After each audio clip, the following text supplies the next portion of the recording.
Audio 3। पुस्तक मानव जीवन एक बहुमूल्य उपहार। लेखक वेदमूर्ति तपोनिष्ठ श्री राम शर्मा आचार्य।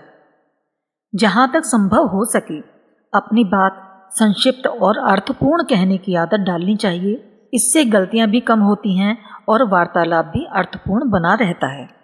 कुशल बातचीत के लिए बातूनी होना कोई आवश्यक नहीं है। वस्तुतः वाक् चातुरी और अधिक बोलने में परस्पर कोई संबंध ही नहीं है। दोनों अलग अलग हैं। वाक् चातुर्य जहाँ एक गुण है, वहीं वाचालता की गणना दोषों में की जाती है। अतः वाक्पटुता हासिल करने के लिए यह भ्रम मन से ही निकाल देना चाहिए कि वाक्पटु को बोलते रहना चाहिए। नपे तुले और सार्थक शब्दों में मंतव्य पूरा कर लेने की बात का अभ्यास अधिक उपयुक्त रहता है। ऐसे लोग सामाजिक जीवन में सफल होते हैं और सम्मान पाते हैं। वाचाल और कम जानकारी रखने वाले हल्के स्तर के माने जाते हैं और असम्मान के पात्र बनते हैं।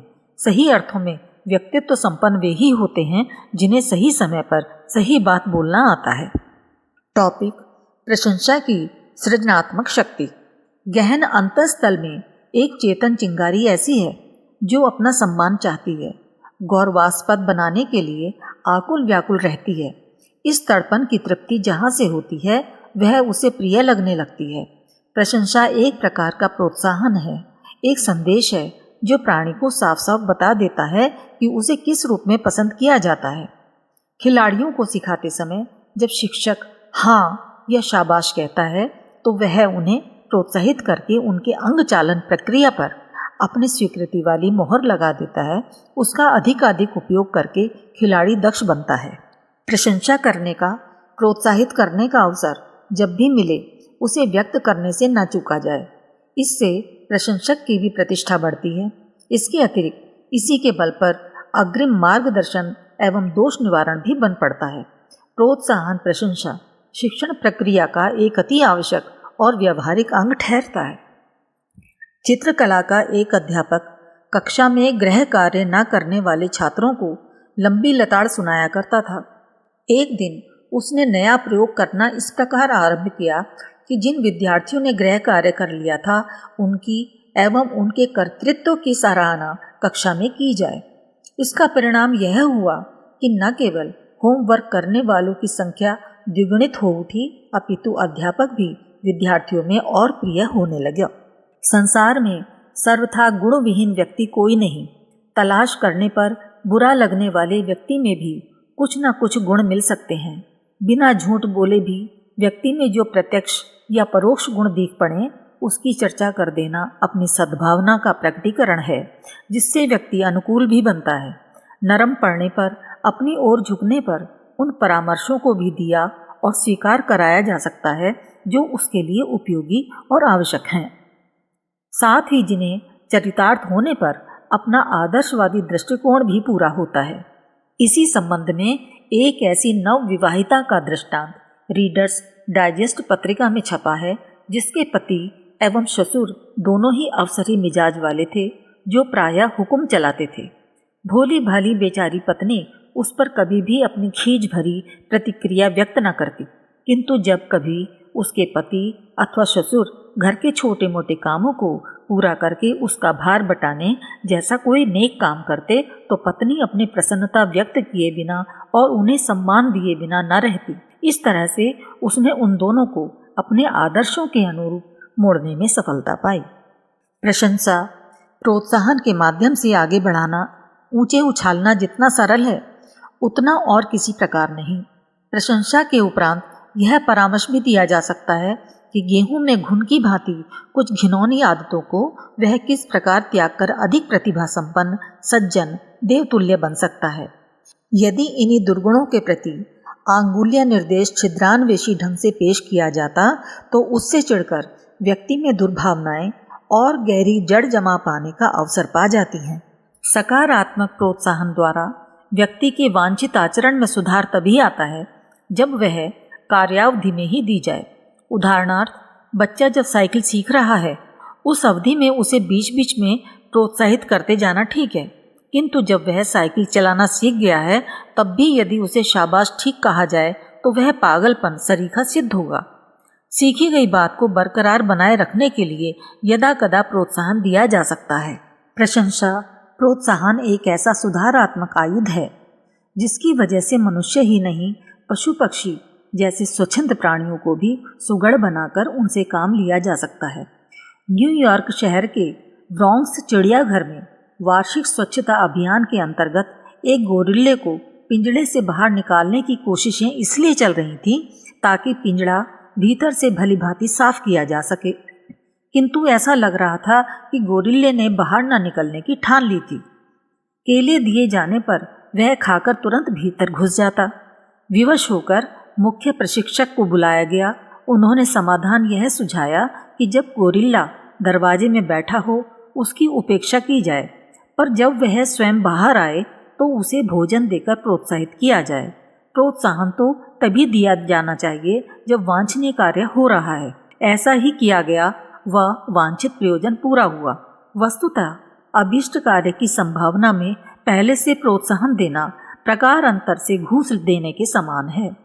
गोरिल्ले के इस दृष्टांत में उसे केले दिखाना उस आचरण का प्रोत्साहन नहीं है जो अभी शुरू ही नहीं हुआ। समय से पूर्व दिया गया प्रोत्साहन कारगर नहीं होता। इसमें कभी कभार आगे असफल होने वाले कार्यों को भी हम प्रोत्साहित करने की भूल अनजान में कर जाते हैं।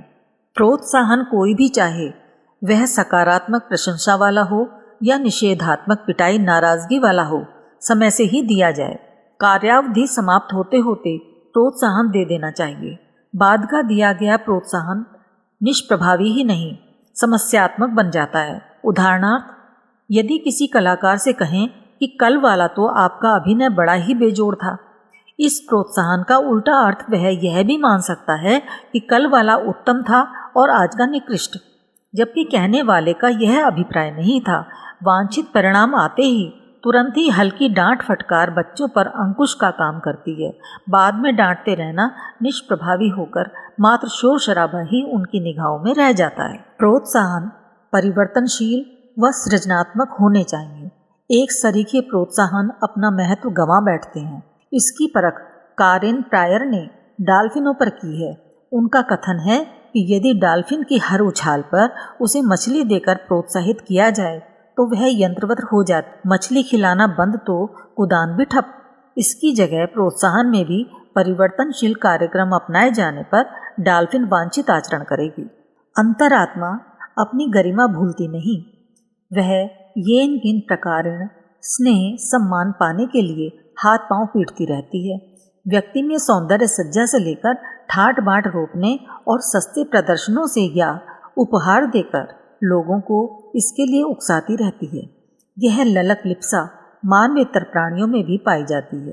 B.F. स्किनर मनोविद ठहरे। उन्होंने देखा कि एक लड़की चाहती थी कि उसका कुत्ता साथ साथ घूमे, पर वह दूर भाग जाता और बुलाने पर भी ना आता। स्किनर ने कुत्ते की तारीफ वाली योजना बनाई। जब भी कुत्ता बिना बुलाए उसके पास आ जाता, वह उसकी तारीफों का पुल बांध देती, उसे खिलाती, दुलारती तथा बच्चों सरीखी बातें करती। अब वही कुत्ता एक आवाज पर आने लगा। स्किनर ने कुत्ते की तारीफ वाली योजना बताई। जब भी कुत्ता बिना बुलाए उसके पास आ जाता, वह उसकी तारीफों का पुल बांध देती, उसे खिलाती, दुलारती तथा बच्चों सरीखी बातें करती। अब वही कुत्ता एक आवाज पर आने लगा। कारेन फ्रायर ने जब यह देखा कि घर में बच्चों पर चीखना चिल्लाना बेअसर हो रहा था, उन्होंने सकारात्मक प्रोत्साहन अपनाना आरंभ कर दिया। भोजन कर लेने के बाद ज्यों ही बच्चे बर्तन मांजने, हाथ बटाने आगे बढ़ते तो उनकी माँ उन्हें गले लगाकर प्रशंसा के 2-4 शब्द कहकर प्रोत्साहित करने लगी। जब उनके अच्छे काम प्रशंसित होने लगे तो उनकी पुनरावृत्ति होते रहने से घर का वातावरण शनह शनह सुख शांति में होने लगा। निसंदेह प्रशंसा वह सीढ़ी है जिसके सहारे ऊपर उठाना, आगे बढ़ाना सरल होता है। प्रशंसा चाहे दूसरा करे या स्वयं कर ली जाए, हर दशा में उत्साहवर्धक सिद्ध हो सकती है। जीवन में हम अपने आप से बड़ी बड़ी आशाएं रखे रहते हैं। जब वे पूरी होने को हों तब हम उन पर अपने को प्रोत्साहित ना करें। ऐसे अवसर प्रायः कम ही आया करते हैं, अस्तु हम अपने को प्रोत्साहित करना भूल जाते हैं। कारेन फ्रायर के शब्दों में, मैं समझती हूँ कि हमारी चिंता और उदासी की एक वजह प्रोत्साहन से वंचित रहना भी है। उनकी राय में व्यक्ति 1 घंटे कामकाज बंद करके दोस्तों के साथ गप लगाकर आत्मानुमोदन से अपने आप को बड़े अच्छे ढंग से प्रोत्साहन दे सकता है। इस संदर्भ में अभिनेत्री रूथ गॉर्डेन के सुझाव हैं। कलाकार की प्रशंसा होनी ही चाहिए। अगर काफ़ी दिनों तक मेरी प्रशंसा न हो तो मैं स्वयं अपने को बधाई देती हूँ। अपनी तारीफ आप करना दूसरों के मुंह से तारीफ सुनने जैसा ही होता है।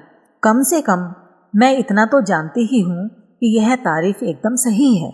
अपने आप को जानने की, अपने बारे में सोचने समझने की उपेक्षा लोग बाग किया करते हैं। व्यक्ति कितना ही व्यस्त क्यों न रहे, उसे इस निमित्त समय निकालना ही पड़ेगा।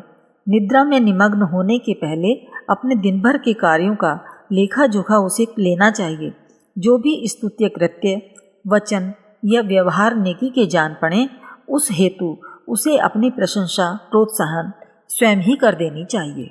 दुर्व्यवहारों पर स्वयं को लानत दिया जाए और उससे बचे रहने का परामर्श भी दिया जाता रहे। गुण ग्राहकता भी सीखिए।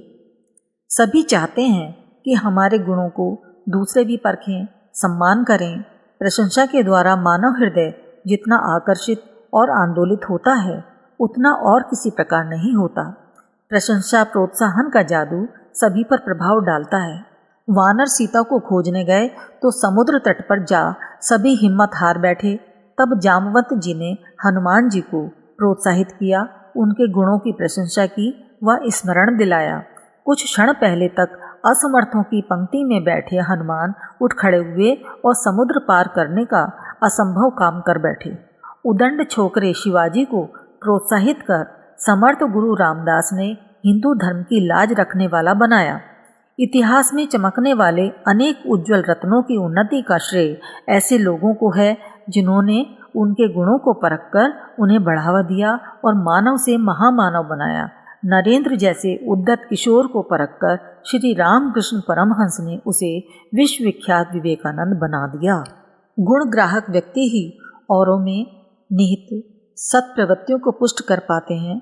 वस्तुतः गुण या दोष देखना अपने दृष्टिकोण पर ही निर्भर है। दूसरों की विकृति देखते फिरना अपनी आंतरिक कुरूपता का ही दर्शन है। मनुष्य का जैसा दृष्टिकोण होता है, उसे यह विश्व वैसा ही दिखने लगता है। हरा चश्मा चढ़ा लेने पर चारों ओर हरा दृश्य, लाल चश्मा चढ़ा लेने पर चतुर्दिक लाल ही लाल दिखलाई पड़ता है। गुण ग्राहक व्यक्ति सभी जगह से गुण खोजकर उनका उपयोग कर लेना जानता है। बढ़ई जब किसी पेड़ को देखता है तो इसी दृष्टि से कि इसमें से किस काम का सामान क्या क्या बनेगा,